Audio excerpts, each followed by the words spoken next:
Salam, salam damai sejahtera untuk Bapak Ibu Saudara yang terkasih. Mari kita menerima sapaan firman Tuhan melalui renungan harian HKP Sutoyo hari ini Jumat 31 Oktober 2025. Kita berdoa. Damai sejahtera Allah yang melampaui segala akal, itulah yang memelihara hati, jiwa, dan pikiran saudara di dalam nama Yesus Kristus Tuhan kita. Amin. Firman Tuhan yang mau menyapa kita melalui renungan ini terambil dari kitab Yohanes pasal 17 ayat 6. Aku telah menyatakan namamu kepada semua orang yang engkau berikan kepadaku dari dunia.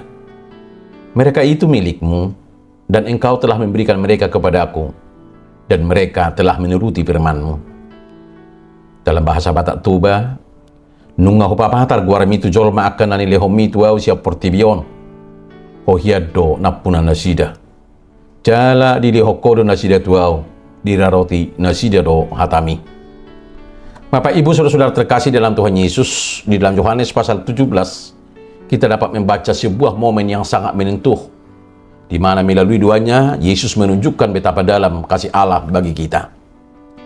Ia tidak hanya berdoa bagi para muridnya, tapi juga untuk setiap orang percaya di sepanjang masa. Dalam doanya, Yesus berkata, "Aku telah menyatakan namamu kepada mereka." Artinya, Yesus datang untuk memperkenalkan siapa Allah yang sejati.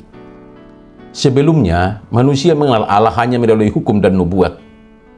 Namun, melalui Yesus, Allah menjadi nyata dan dekat karena kasih, kebenaran, dan kesetiaan Allah sepenuhnya dinyatakan di dalam diri Yesus. Karena itu, pengenalan kita akan Allah bukanlah sekedar pengetahuan di kepala, tetapi pengalaman rohani yang hidup di mana Allah mengasihi, memulihkan, dan menyertai kita dalam setiap musim kehidupan. Bapak Ibu Saudara yang terkasih dalam Tuhan Yesus, di dalam doa selanjutnya Yesus berkata, "Mereka itu milikmu, dan engkau telah memberikan mereka kepadaku." Kalimat ini meneguhkan identitas kita bahwa kita adalah milik Allah. Dunia sering membuat kita merasa tidak berarti, tidak cukup, atau bahkan ditinggalkan. Namun Tuhan berkata, "Engkau adalah milikku." Inilah penghiburan dari kekuatan bagi orang percaya.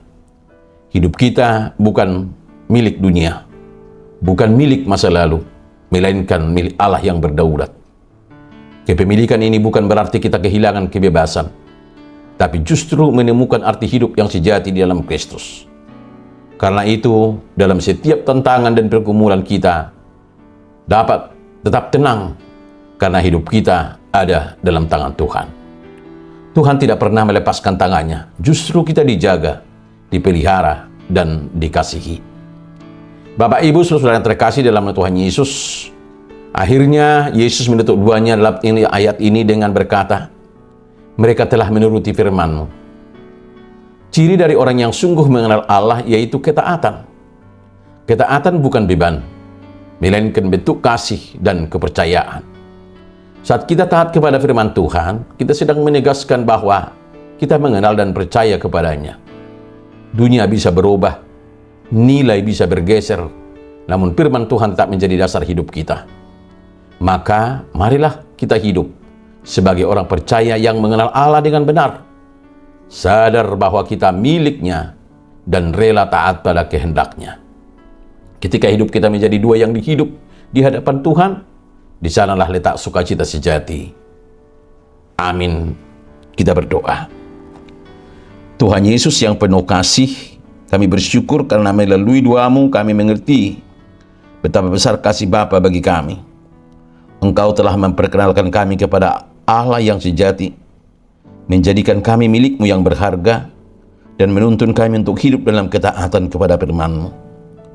Tolong kami agar setiap hari kami semakin mengenal Engkau, hidup setia di jalan-Mu, dan menjadi saksi kasih-Mu di tengah dunia ini. Kuatkan iman kami di saat lemah, teguhkan langkah kami di saat ragu, dan jadikan hidup kami persembahan yang memuliakan nama-Mu. Di dalam nama-Mu kami berdoa. Amin. Salam, salam damai sejahtera. Selamat menjalani hidup dalam kepemilikan dan pemeliharaan Tuhan Yesus Kristus. Immanuel.